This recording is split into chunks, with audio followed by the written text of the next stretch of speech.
मशहूर यूट्यूबर मालती चौहान के पति की रिहाई के बारे में आज जानेंगे कि क्या उसकी रिहाई हुई कि नहीं हुई। तारीख पे तारीख अभी तक पड़ती रही थी। आज जानते हैं क्या मामला। हमारे साथ अमित उपाध्याय जी यहाँ पे उनके अधिवक्ता हैं और तमाम लोग उनके साथी आए हुए हैं। हम आइए मिलते हैं अमित कुमार जी से। अमित कुमार जी, मशहूर यूट्यूबर मालती चौहान के पति की गिरफ्तारी के बाद उसकी रिहाई के क्या मामले चल रहे हैं, कहाँ तक पहुँचे हैं, कब उसकी रिहाई होगी?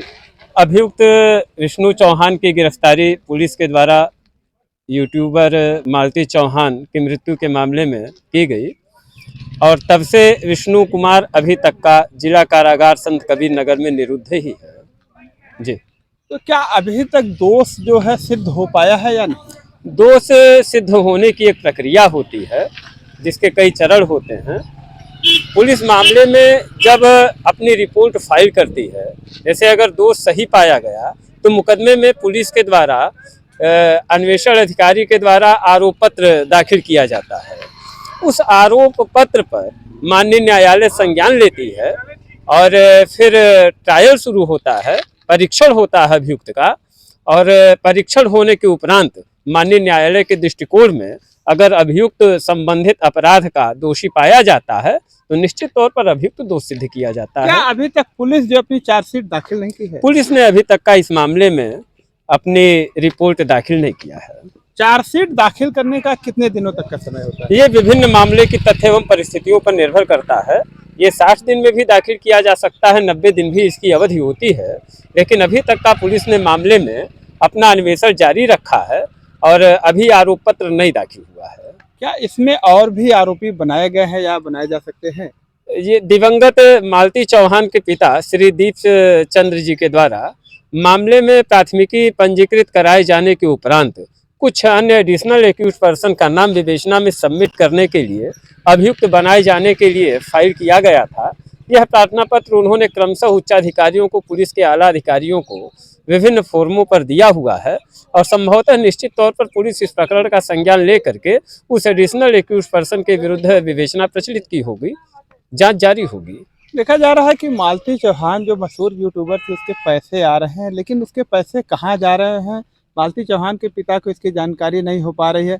उसका जो बच्चा, उसका भरण पोषण करने में भी काफ़ी दिक्कत हो रही है। तो क्या इस बारे में भी कुछ आप लोग अपनी राय देंगे या कोर्ट में इस चीज़ को प्रस्तुत करेंगे? यह टोटल पुलिस अन्वेषण का विषय है और जहां तक का उसकी रिसोर्सेज से आय इनकम का सवाल है, ये देखना होगा कि उसके खाते को कौन हैंडल कर रहा है, उसके अकाउंट को कौन हैंडल कर रहा है, उसका बेनिफिशियरी कौन है। अगर उसका बेनिफिशियरी, उसका लाभार्थी कोई ऐसा व्यक्ति है जो कि दिवंगत के पुत्र की देखभाल करने वाला व्यक्ति है, वह स्थितियां दूसरी होंगी। लेकिन अगर कोई ऐसी स्थिति है कि लाभार्थी ऐसा व्यक्ति है जो कि दिवंगत की में शामिल है, तो ऐसी दशा में निश्चित तौर पर उसका एक केयर टेकर होना चाहिए जो कि मामले को ढंग से देखे, उसके खाते का सही संचालन हो और बालक की उचित देख रेख हो, वह पैसा बालक की देख रेख में इस्तेमाल किया जाए।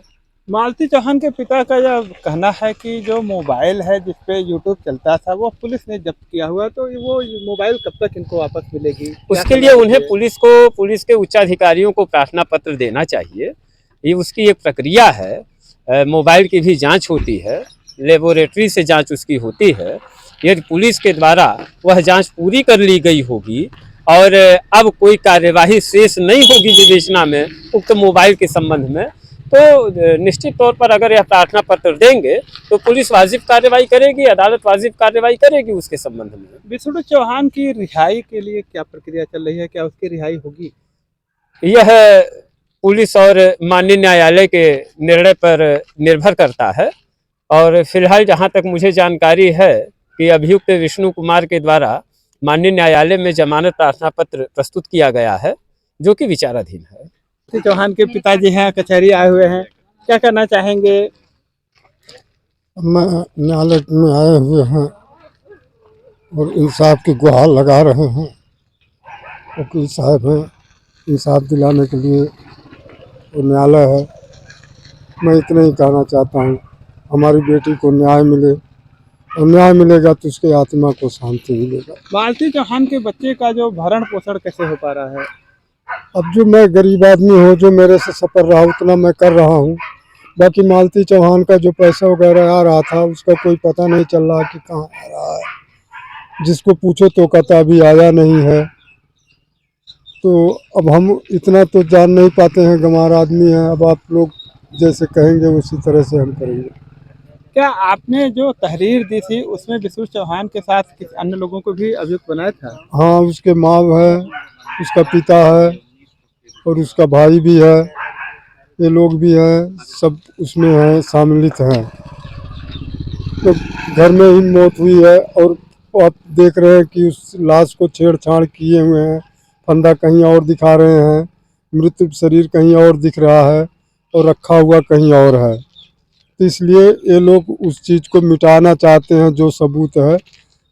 मैं प्रशासन शासन से यही गुहार हाथ जोड़ के लगाऊंगा कि इसको निपक्ष एकदम से जांच करें और जो दोषी हों उन सबको सजा दें। क्या पोस्टमार्टम रिपोर्ट के बारे में आपको कुछ जानकारी हो पाई है? नहीं, हमको तो इतना, हम पढ़े लिखे नहीं हैं। बस पोस्टमार्टम का रिपोर्ट मिला हुआ है, वो वकील साहब को दे दिया हूँ।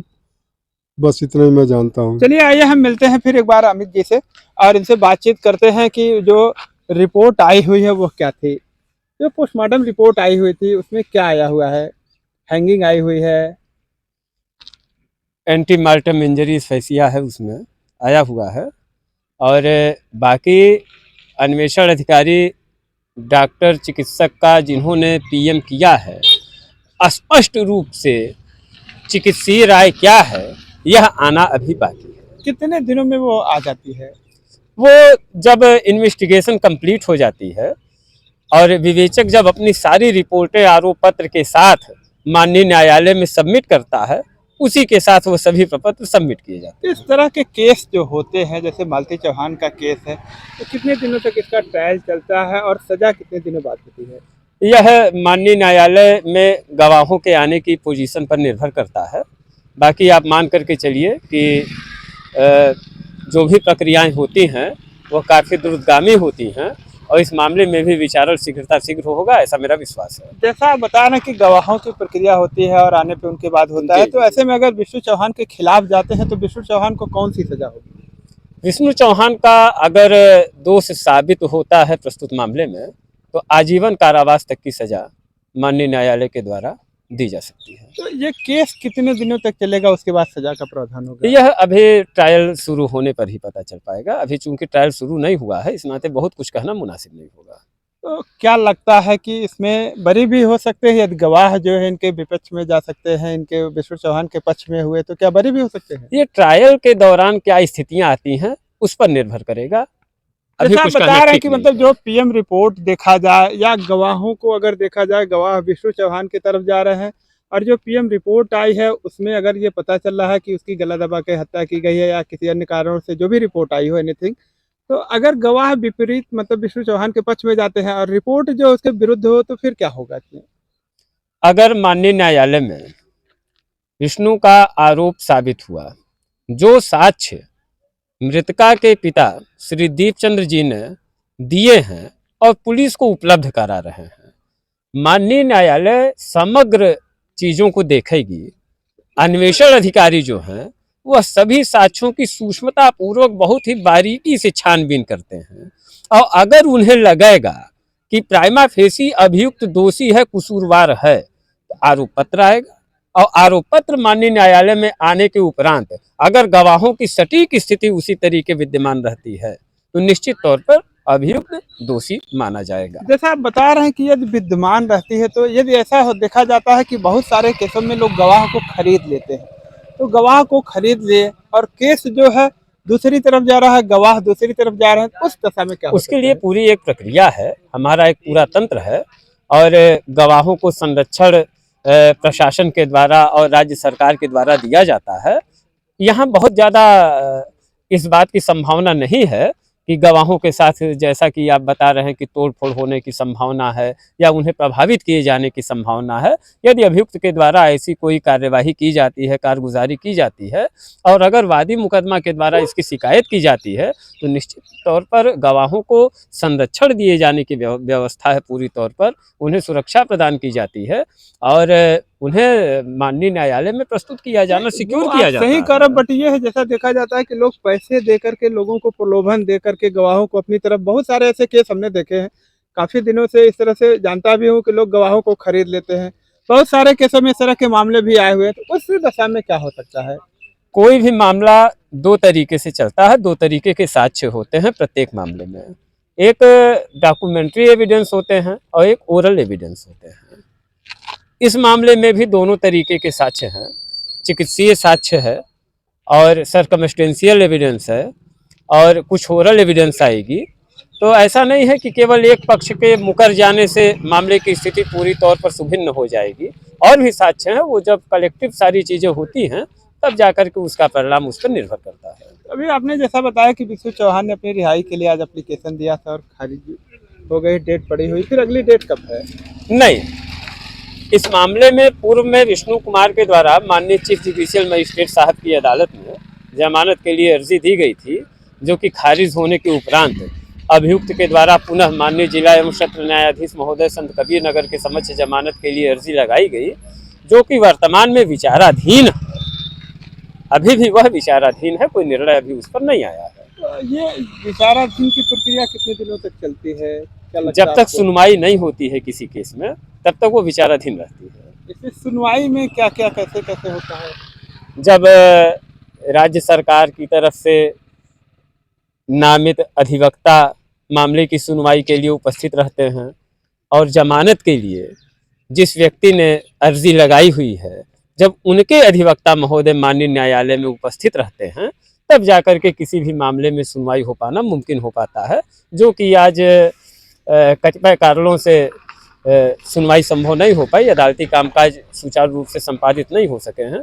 इसी कारण मामले की आज भी सुनवाई नहीं हो पाई। मतलब अभी भी स्पष्ट नहीं है कि उसकी रिहाई कब तक होगी? नहीं, बिल्कुल नहीं, ये नहीं कहा जा सकता, क्योंकि अभी मामले में केस इन्वेस्टिगेशन के स्तर पर है और माननीय न्यायालय के द्वारा भी कोई निर्णय नहीं आया है। चलिए, बहरहाल देखिए, अभी अधिवक्ता जी ने बताया है कि किस तरह के मामले हैं, अभी उसकी रिहाई नहीं हो पाई है और दोष भी सिद्ध नहीं हुआ। इस मामले में अभी देरी लग सकती है।